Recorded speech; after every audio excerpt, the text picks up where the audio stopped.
Ya apreté, ya estamos grabando. No, sí, la previa muy ya bien. estuvo, está para retirarse. Los Sí, 5 minutos de la brega ya bastaban. sí. Ya, me pasó el teléfono, Mirko, yo le quiero pedir perdón a los miles y miles que nos escuchan y nos ven en La Cosa Nostra, y yo llamé pensando que era número de Puente Alto, y no, es Nueva York, porque ahí está entonces por eso no pude coordinar con la colega, por eso tuvimos que esperar hasta este martes para poder entregarle este podcast. ¿Ah? Pero ya Eso nomás. estamos, ya ¿Cómo estamos, está, ya Yale? estamos. Bien, ¡Ay, qué gusto verte! gracias. Es la reina, ¿eh? Pero la reina total. Darío es fanático tuyo, pero fanático así. Sí, pues. Gracias, Sí. gracias. Es que Darío La primera vez tiene que yo mencioné delante de él tu nombre, fue así como que se tiró al suelo y empezó Con a besar el convulsiones. suelo y todo eso. Era Darío, como islámico. Darío tiene vocación de calcetinera, Ale. Necesito Contémosle. calcetineros para que salgan a matar tronos. Sí. No, de calcetinera, sí, sí. No, Lo que pero pasa, los troles en Twitter te suman. O sea, al sí, lo final que pasa es que aumentan aparte, el algoritmo, la rendición del algoritmo. lo que pasa es que aparte de todos los méritos a Alejandra Matus, de toda su trayectoria, que todos quienes están escuchando la saben, así que no vamos a hacer esas latas, ni una presentación, estamos aquí entre amigos, pero además, Alejandra Matu, en ese momento en la vida, en que en realidad yo creo que es el momento más clave de la vida, en que se define el mundo, si uno saca pachorro o no, que es como la enseñanza media, el minuto en que uno está ya, todavía es cabro chico, pero está creciendo para salir al mundo, la media la hizo en Calama. Eso nomás te digo, pues chico No. perro. No, pero yo, aparte de las presentaciones, debo Calama en decir el solo Liceo B8, no en el de Chucky. En el Cesario Aguirre. un recuerdo. Me acuerdo que cuando yo era un joven que iba al centro entonces a comprar libros y esas cosas, caminaba por el Paseo Humada o por Huérfano, que era donde quedaba la librería, de hecho, y entonces habían unos tipos en la calle que iban juntos, el que cambiaba dólares en negro y el otro que iba diciendo libro negro, libro negro, libro negro. Claro, el libro. ¿Cómo está Alejandra? ¿Cómo está Nueva York? ¿Cómo está tu pega que estáis haciendo allá? Súper importante para todos los chilenos y chilenas. Bueno, la pega, por definición, cuando uno dice pega es pagado, así que no es pega en realidad, es un servicio. Pero estoy en Brooklyn y en cuarentena desde el 8 de marzo. Y nada, pues, aquí entretenida reporteando por WhatsApp y por... Claro, contemos que la Alejandra había colgado los botines el año pasado. Sí, De pues. hecho, me dijo, me voy. Le dije, hoy tengo una nota para el clínica y un amigo quería sacar algo. Digo, Pero no, me me junté voy, con tu que voy amigo. a... Sí, así fue. Digo, no, porque me voy a Nueva York, me gané una beca, voy a estudiar, los niños, el clásico año sabático que uno se supone que Claro. va a parar. Entonces esto es como Rambo 1, Sí, cuando Rambo llega al pueblo ya retirado, ya con todas retirado. las heridas de guerra, pero viene el momento de reposo, y en el pueblo lo pilla el sheriff, equivocado, y todo de nuevo. Todo de nuevo, Todo sí. de nuevo. Sí. Y entonces el drama para el gobierno es que Alejandra Matos tiene mucho tiempo libre en el departamento. Claro. Porque como decíamos, se Además había que ido a estoy hacer un terminando el posgrado. semestre, así que más tiempo libre, me queda un trabajo nomás. Así que más tiempo libre voy a tener. Estupendo, estás terminando el posgrado, pero online. Estoy terminando, claro, el primer semestre fue presencial, el segundo semestre partió presencial y terminó online, Confinado. confinado. Y la duda ahora es si en septiembre, que es cuando se reinicia y comienza el segundo año académico, vamos a hacer online o presencial. Oye, ¿y cómo fue que Lo se más dio? yo, O sea, me imagino que obviamente tú tenés todo esto en el ADN y no es primera vez que lo haces, pero también tenés que reconocer, porque lo ves en el impacto que genera, que en esta fase pandemia, post-estallido, con todo mezclado, yo lo digo trabajo, porque efectivamente no hay paga, no estás para un medio, pero es un trabajo en el sentido de que es muy consistente. El Y de trabajo, que, tú dijiste pega, pero me importa aclarar el punto porque mucha gente dice, no, le está pagando Maduro, le está pagando... no, solo la cosa nostra, pero no... Estableció que... Sí, solo la cosa nostra nomás para sus copetes. Oye, el palmate.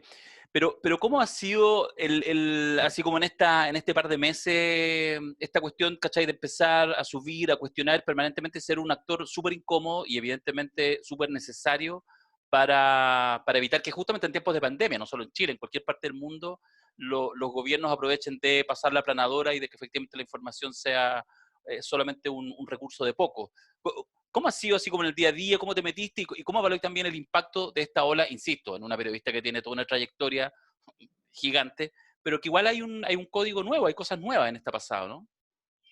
Sí, sí, pues cuando yo empecé a hacer periodismo, escribía en máquina Underwood. Frank Underwood. Underwood. Así que, y no eran de esas que se ponen de adorno, era la máquina para trabajar.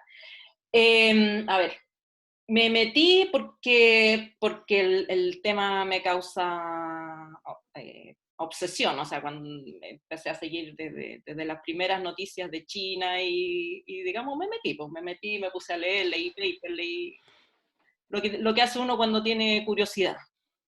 Y entonces tengo como en esta cápsula del tiempo un puesto de observación y voy observando cómo ha ido avanzando de país en país y las primeras actitudes de los gobiernos en general tienden a ser negacionistas, porque claro, el costo de las medidas es alto. Cualquier medida de protección son recursos que ningún Estado tenía contemplado en su presupuesto 2020. Entonces, más o menos todos han demorado, salvo un par de excepciones, han demorado las medidas y entonces uno puede ir viendo las lógicas, los discursos, como qué discurso va estrenando cada cual y después cómo los modifican o cuando la realidad ya les golpea la cara, tienen que al final tomar las medidas que se han tomado casi todas partes, que son las cuarentenas estrictas y un paquete más o menos sólido de ayuda social. Y entonces, Oye, Ale, claro, como soy chilena, por supuesto que también puse mucha atención a lo que pasaba con Chile y mientras en un lado de la oreja escuchaba, digamos, a los médicos llorando en Italia, en España, en Chile había, incluso la primera como actitud negacionista vino más bien de la izquierda en Chile, que pensaba que este era un invento del capitalismo o de la derecha para paralizar la movilización social. oye, Alejandra, nosotros nos conocimos en el mítico equipo La Nación Domingo, ahí comandado por Julio César Rodríguez. Tuvimos muchos aciertos, muchos puntos de concordancia, también algunas diferencias, pero yo creo que lo más notable o yo por lo menos lo que he mencionado en los seminarios que hacemos con Alberto y con Darío, tiene que ver con este hecho inédito, que ahora eres tú, pero podría ser un profesional, un periodista, que por sí solo, con teléfono, computador y redes sociales y un background profesional, es capaz de generar un relato que pone de cabeza a la verdad oficial. ¿Ah?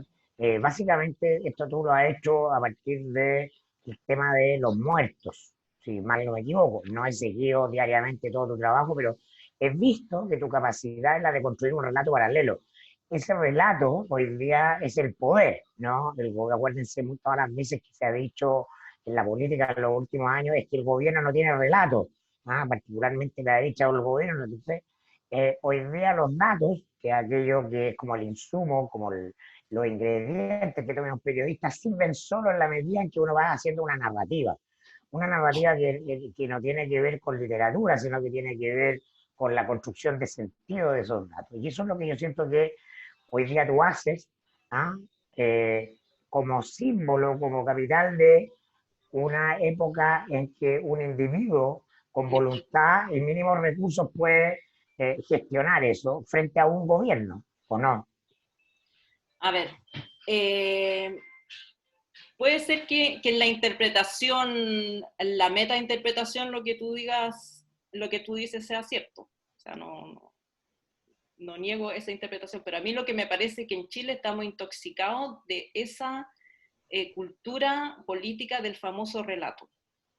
Y yo creo que lo que ha tenido el gobierno es un exceso de relato, un exceso de asesores comunicacionales que tratan de encuadrar los datos de la realidad en una versión donde hay unos gobernantes que son súper gobernantes y la hacen estupendo en todos los sentidos, y por lo tanto el incentivo a desacreditar o ignorar otras fuentes de información es alto. Entonces, a mí me parece que un poquito menos de relato y un poquito más de acción sería bueno en el gobierno. El relato o la interpretación en la que se insertan los datos que yo publico es como la clásica definición del periodista nomás. O sea, usted dice esto, y yo tengo que ir a buscar los datos para ver si eso es cierto, y si me parece que hay una discrepancia se lo voy a publicar, digamos. Esa es como la labor clásica del periodista en el mundo mundial. Y sin embargo se toma como que fuera una cosa muy excepcional y para la cual necesitan capacidades místicas y misteriosas, y no es así, digamos, es como, es la pega nomás, es como la primera actitud o regla periodística. Sí, Alejandra, es que yo creo que ahí tú planteas un tema que a mí me parece súper interesante, que es el tema de cuando uno pone el dato al frente. El dato hace muchas cosas, incluso que uno se puede imaginar o no imaginar. O sea, el dato dice más o menos de lo que uno cree. Pero lo interesante es que justamente la respuesta que ha dado el gobierno respecto a tus datos es una respuesta insatisfactoria, que no significa que el gobierno sea maldadoso. Podría significarlo. Podría significar también que son incompetentes. Pero una de dos. Tampoco queda mucho más. Porque en el fondo, cuando tú pones esos datos que has ido sistemáticamente poniendo, los datos de las muertes en marzo, las comparaciones posteriores que son muy parecidas a muchos análisis que se están haciendo en muchos países respecto a los datos oficiales, que efectivamente aparecen las denuncias y empiezas a ver, oye, pero los datos se están comportando distintos. Cosa que, además, en escenario de confinamiento y una serie de cosas, tienen mucho sentido, pero efectivamente tener claro todo el proceso, o sea, cuando la gente se va enterando de que los muertos por afecciones respiratorias antes de mayo no eran testeados con el test de coronavirus para saber si lo tenían, y por tanto pueden haber muchos muertos allí que eran coronavirus, en fin, o no, también puede ser, pero porque además tenemos el problema de que misteriosamente este año, bueno, estamos confinados y puede que haya menos brotes, pero tampoco hay brotes de otras enfermedades supuestamente respiratorias, cosa que también es extraño. Todo eso puede tener una explicación. El problema es que el gobierno no la tiene, la explicación. Ese es el gran problema.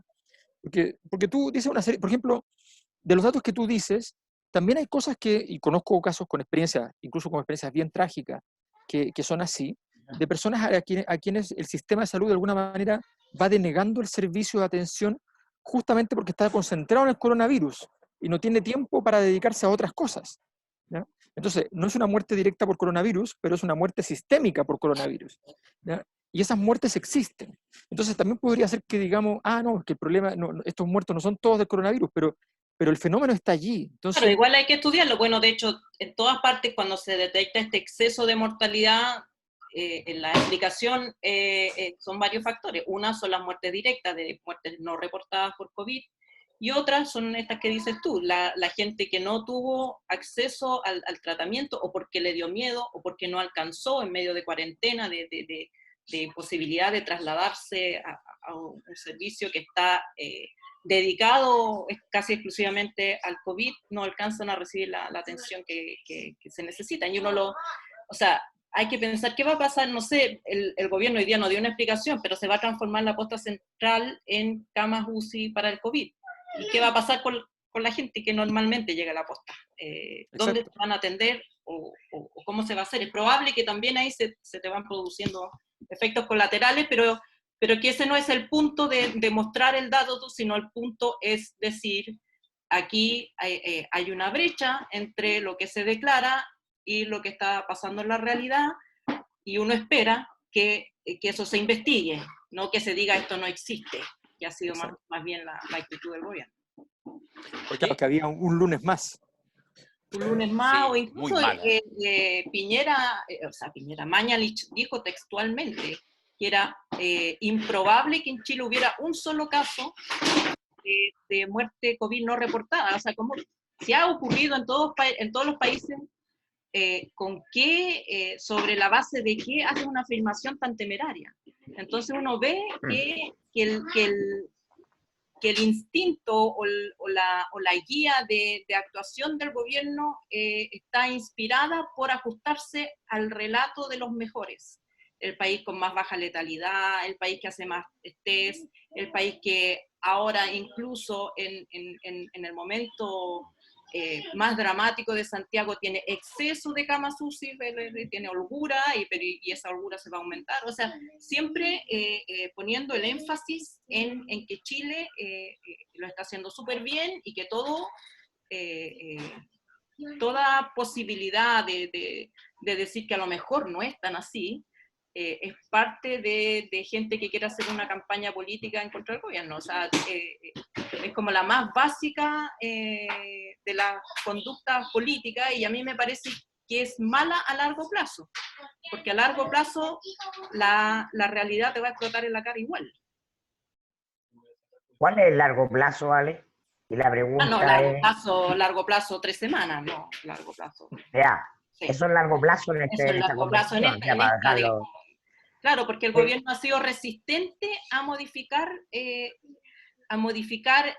esa forma de comunicar, porque no es que los datos sean errados, no es que no hayan los 791 muertos que se notificaron hoy día, son.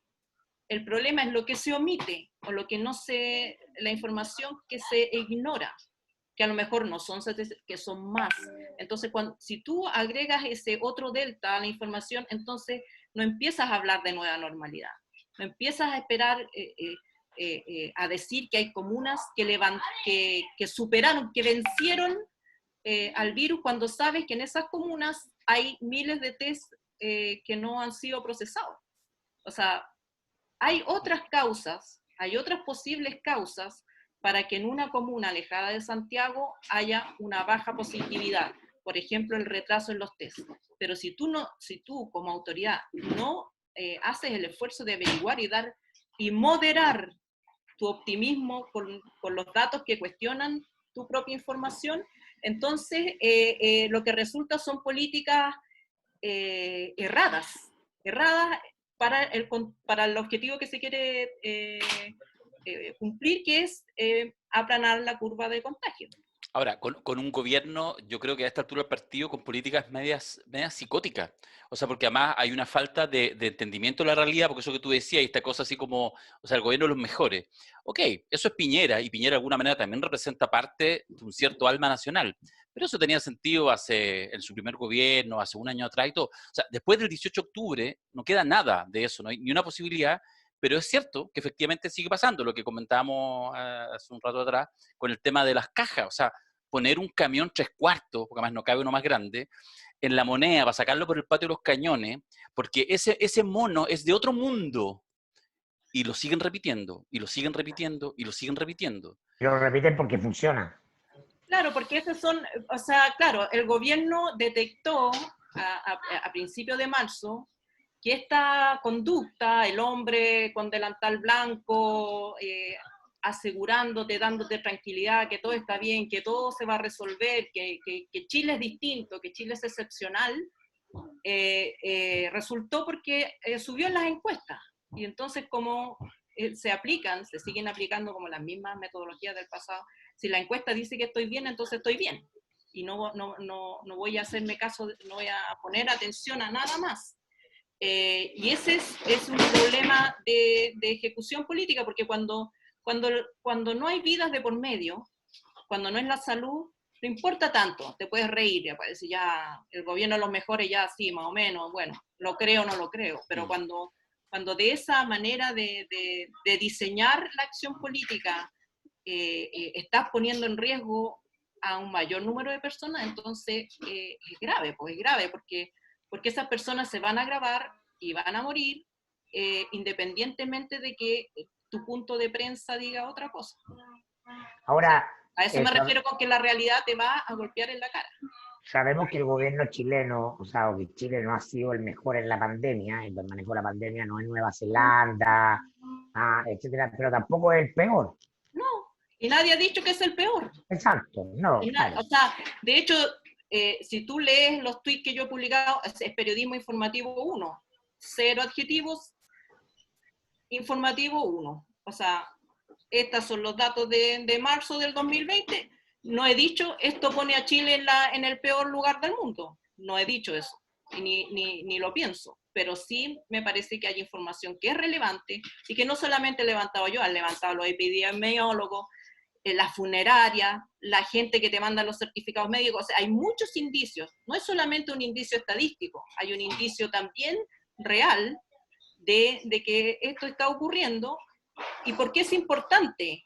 Porque no es un tema de registro, no es un tema de registro de, pucha, eran 10 y tú anotaste 5, no es una apuesta de números, sino que la cantidad de fallecidos te indica la proporción real de posibles contagiados y es un indicador de cuánta gente va a llegar a tus servicios de urgencia. Mucho más preciso que mirar el número de muertes registradas versus contagiados, que es la tasa de letalidad, porque eso está determinado por dónde y a quiénes tú le hiciste los tests.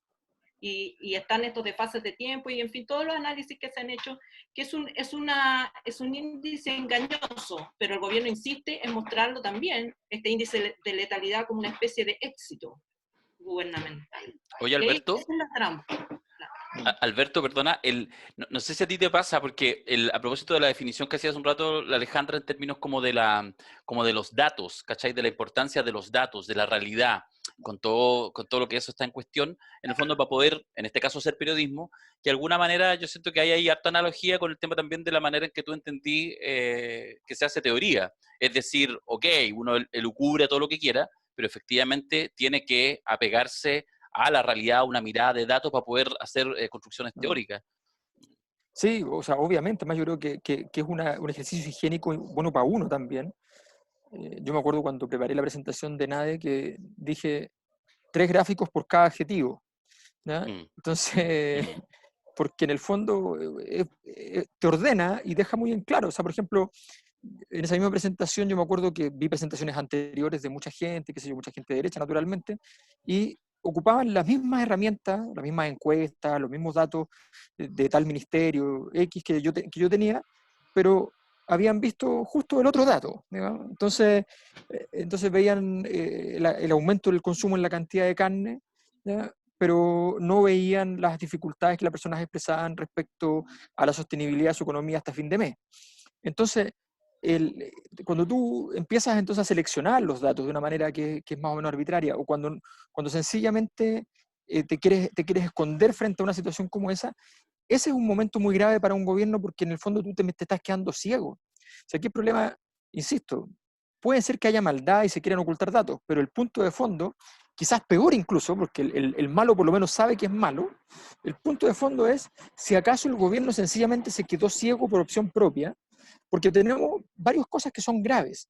Uno, que tenemos un nivel de testeo bajísimo, que de los testeos realizados, muchos de esos testeos no han llegado a puerto en términos de tener resultados, y de que el cumplimiento de los protocolos para test se ven fallando. Lo conocemos en experiencias propias. Me ha tocado gente que conozco, gente de mi familia, que le corresponde por obligación, por protocolo, que le hagan un test porque otra persona con quien vive está con el coronavirus, y sencillamente las personas los dejan ir y no los contactan y no ocurre, ¿ya? Y después averiguan con el ministerio y le dicen, no, es que de ese hospital o de esa clínica no tenemos mayor información, ¿ya?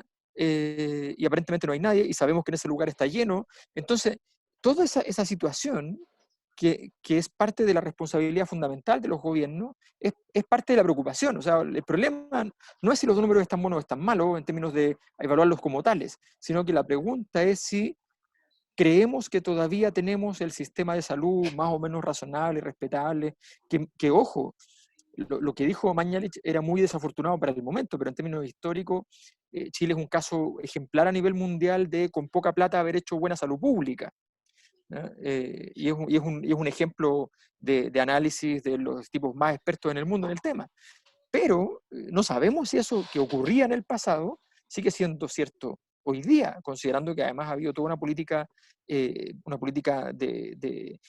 gobierno que está centrada en eliminar recursos para la salud pública, que no es lo mismo, no es decir, no, es que se lleva la plata de la salud pública para la salud privada. Lo que hace la salud pública como lógica de operación es distinto al servicio de salud que hace la salud privada. Y por tanto, esos son elementos muy importantes. O sea, hay países que cada 5 años hacen un censo de ratones, porque saber la cantidad de ratones en una ciudad es muy importante para saber justamente las plagas.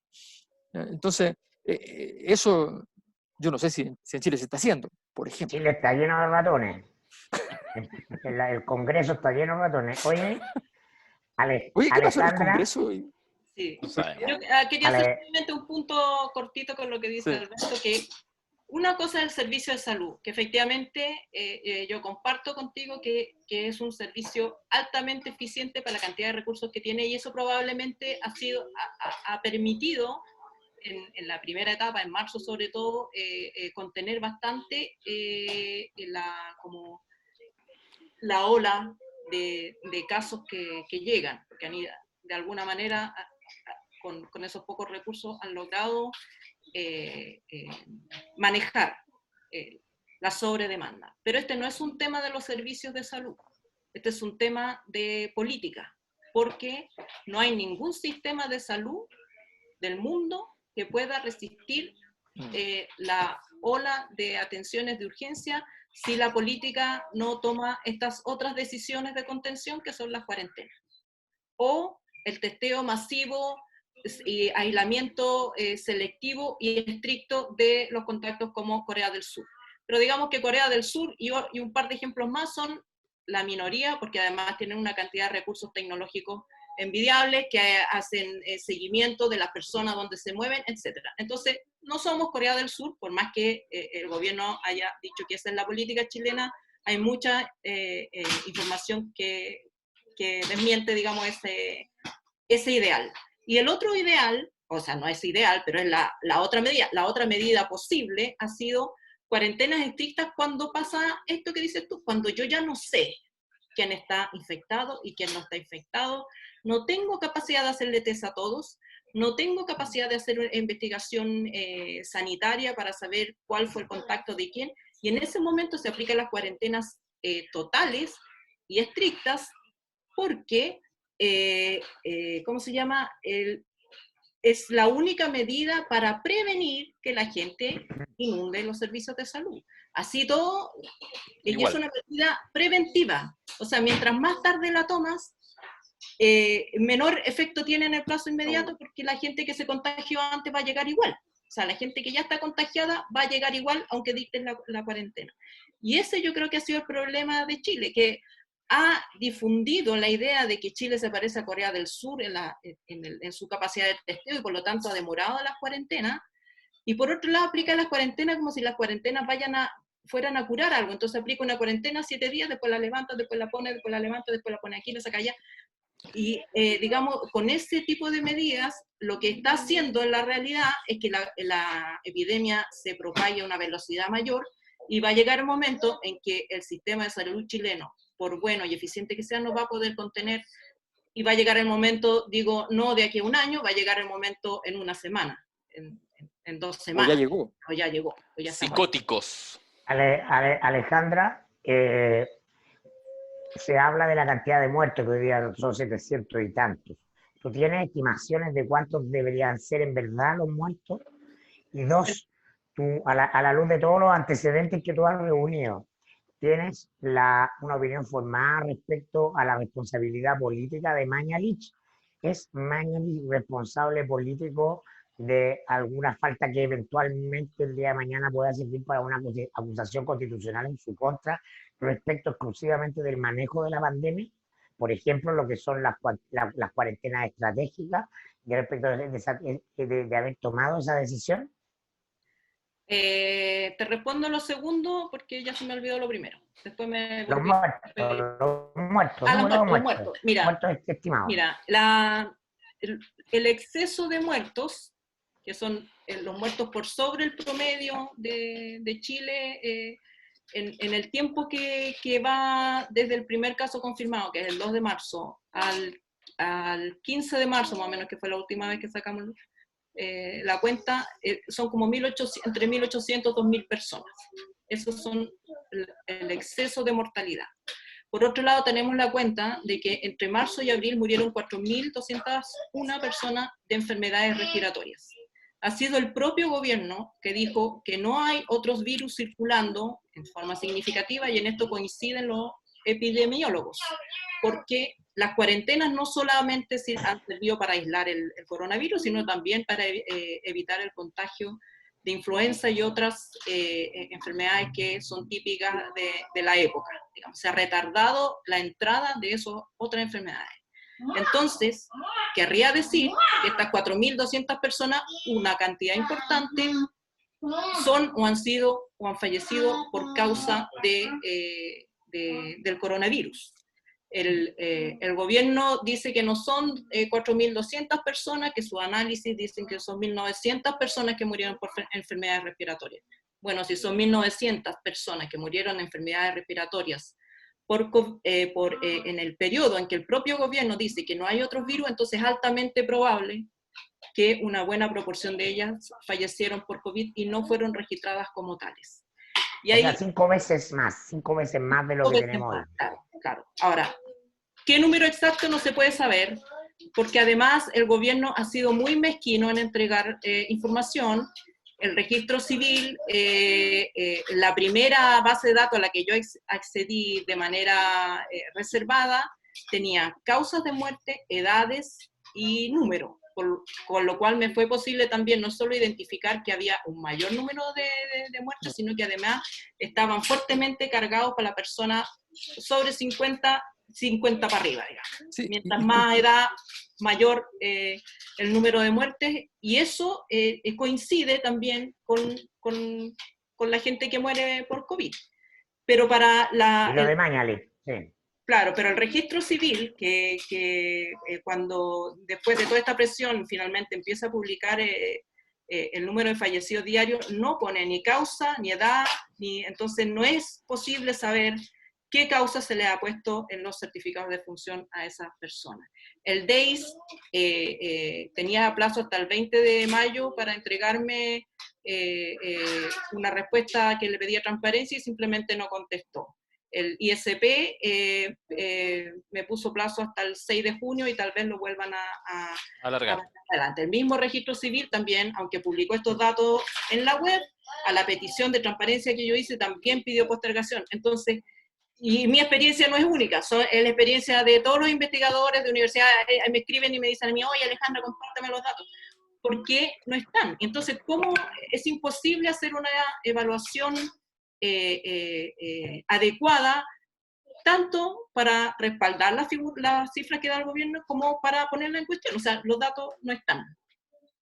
Claro, y la verdad es que es un ejercicio que no debería ser por aproximación tan difícil. O sea, estamos hablando de que sabemos que más o menos 800 personas al mes mueren por enfermedades respiratorias.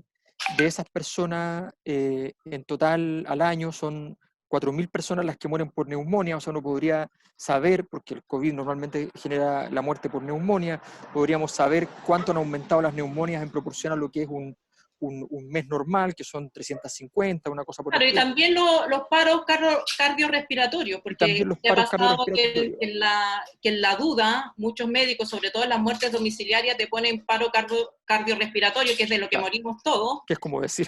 Claro, como decir, está muerto porque murió. Sin quemarse, digamos, con otra causal, porque no está el test, porque no se lo hicieron o porque no se lo van a poder hacer, porque el gobierno no hace test, salvo casos muy específicos en que interviene un fiscal o llega el servicio médico legal, no hay test para las personas fallecidas. Entonces, ahí, o sea, por todos lados tú encuentras una respuesta razonable para suponer que es muy posible que hayan muertos subreportados. Pero vamos a la pregunta. Ya. Acusación constitucional. Yo no sé aún está en desarrollo, sí ha habido una intervención deliberada del gobierno para, por ejemplo, ocultar información, obstaculizar información o entregar información equivocada a sabiendas. Yo creo que si esa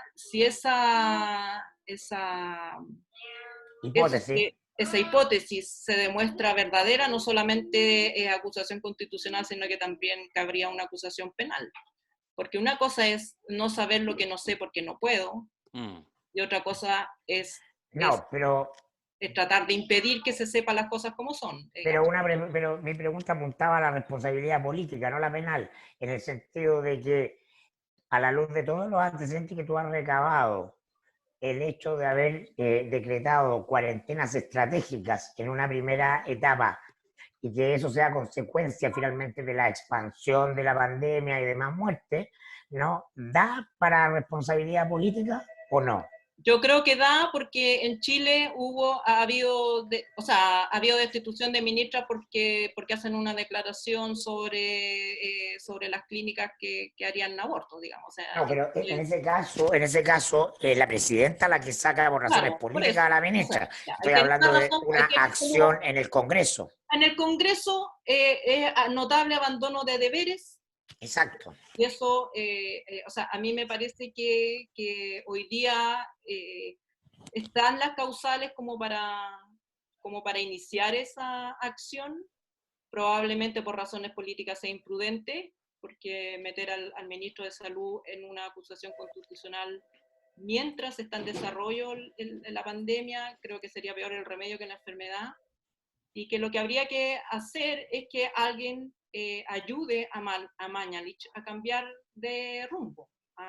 Bueno, además el gran acuerdo político evitaría todo ese tipo de acusaciones, lo hace inviable. No sé si necesita un gran acuerdo político de tipo, siempre sospecho como periodista de estas mesas en que todo el mundo se agarra la mano, pero por lo menos abrir la información con la mesa social, con los expertos, para que le recomienden caminos de acción que estén sustentados en los datos y no en los deseos. Ahora, conociendo a Piñera, para Piñera podría ser hasta una oportunidad el que finalmente termine cayendo Mañalich, incluso con manipulación de datos, y puede ser una oportunidad para efectivamente engordar el fusible y hacerlo quemar. No digo que eso sea una cosa que se pueda armar, pero como cuando uno ve el sentido de irrealidad del presidente, independiente que pasa por momentos en que efectivamente baja a un segundo plano, etcétera, yo creo que hay mucho de eso, digamos, más allá de la tesis racional de Mirko respecto a que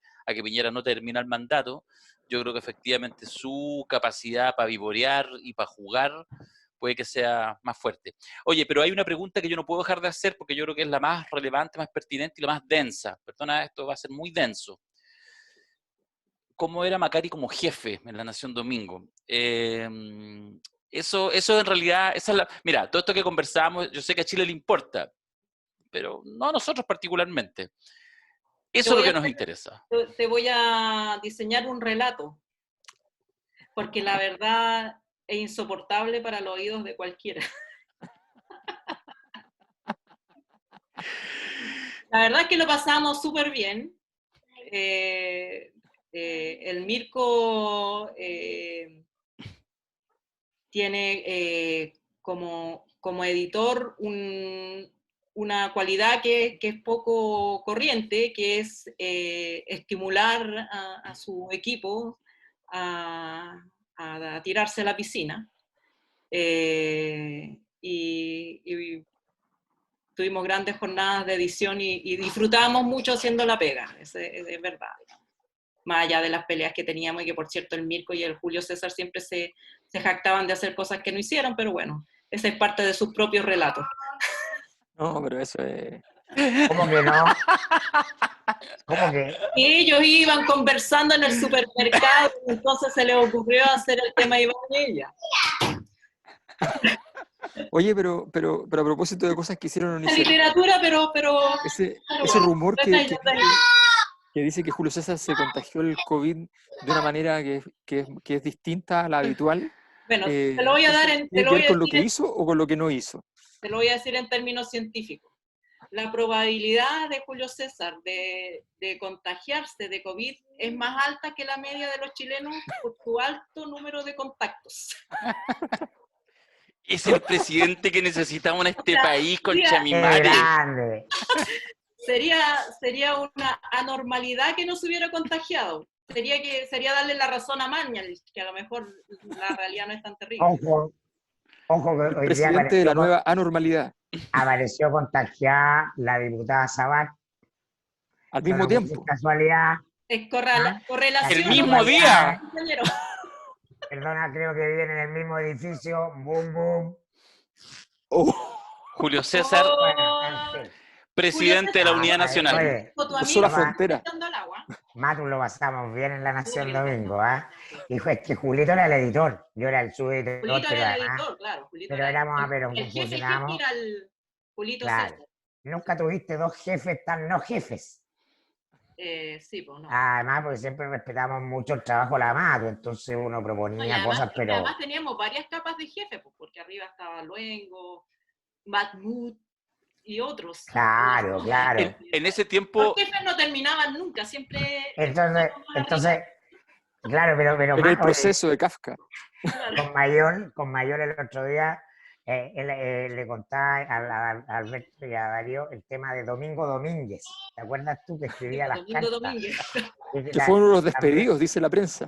también renunció, firmó la renunció, carta de renunció. renuncia al diario. Sí, Excelente. Domingo Oye, pero Qué grande. espérate, ¿lo de la Nación Domingo fue antes o después de la beca Domingo. Servando Jordán en Estados Unidos? No, pues después, pues yo llegué de la beca Servando Jordán de vuelta Ah, hice ya. la beca Nación Domingo. Ya, sí. Y Ah, pero después es que entonces venía ahí así, venía igual, era Isla Mato ya, po. claro, venía con ¿Ah? las pistolas. Con las No, pistolas. por supuesto, pues, o sea, todos respetábamos a la Matu y la gracia del diario es que tenía el mejor periodismo de investigación, ¿no? Que lo hacía la Matu con la Marcela Ramos, Sí. y el resto del peluceo corría por cuenta de Julio y mía. Por ejemplo, la nota más leída del primer número era un vivencial que escribimos con Julio que se llamaba Sexo por 5 lucas, que era de un boliche torrante en el centro de Santiago, cuando la nota de portada era un perfil de Álvaro Sayé, escrito por Alejandra Matu. ¿Ah? Se llama El Ciudadano Kane, me acuerdo. Ciudadanos Está- ayer se llamaba.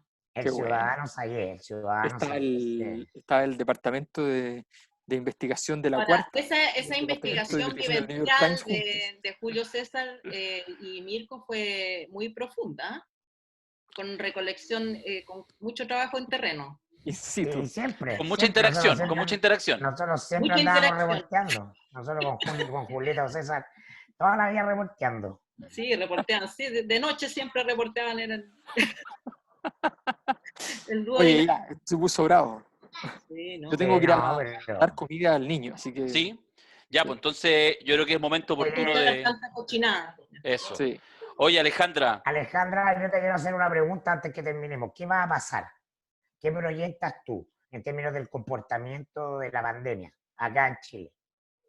Bueno, no me gusta hacer proyecciones porque los periodistas somos pésimos para adivinar el futuro, pero todos los indicadores, incluso los de indicadores oficiales, muestran a la región metropolitana al tope de su capacidad de atención médica, y lo que sucede normalmente cuando eso ocurre es que se deja de prestar atención a todos los que la necesitan y se acelera y aumenta la velocidad de muertes y la velocidad de gente que se enferma gravemente. Una persona que entra a un ventilador invasivo por COVID no puede salir antes dos, 3 semanas.